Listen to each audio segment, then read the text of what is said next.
বন্ধুরা, এই ভিডিওটি তৈরি করতে গিয়ে আগুনে পুড়িয়ে গুরুতর দগ্ধ হয়েছেন ময়মনসিংহের গৌরীপুরের কৃতি সন্তান জনপ্রিয় কন্টেন্ট ক্রিয়েটর আলামিন ভাই।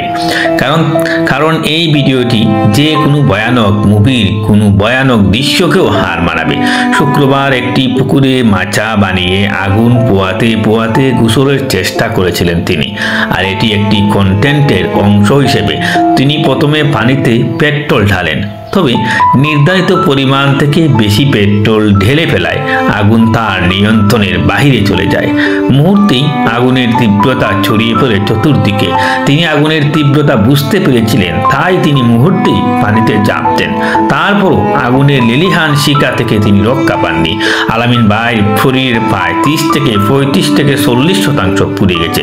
স্থানীয় লোকজন তাকে উদ্ধার করে ময়মনসিংহ মেডিকেল কলেজে হাসপাতালে নিয়ে যায়। কর্তব্যরত ডাক্তাররা তাকে উন্নত চিকিৎসার জন্য ঢাকার বারডেম হাসপাতালে প্রেরণ করেন।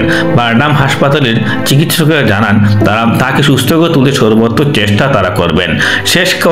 শেষ খবর পাওয়া পর্যন্ত উনার অবস্থা খুবই খারাপ। একজন কন্টেন্ট ক্রিয়েটর হিসেবে আমি চাই উনি দ্রুত সুস্থ হয়ে উঠুক এবং দেশবাসীর কাছে আলামিন ভাইয়ের জন্য আমরা সকলে দোয়া চাই। আল্লাহ।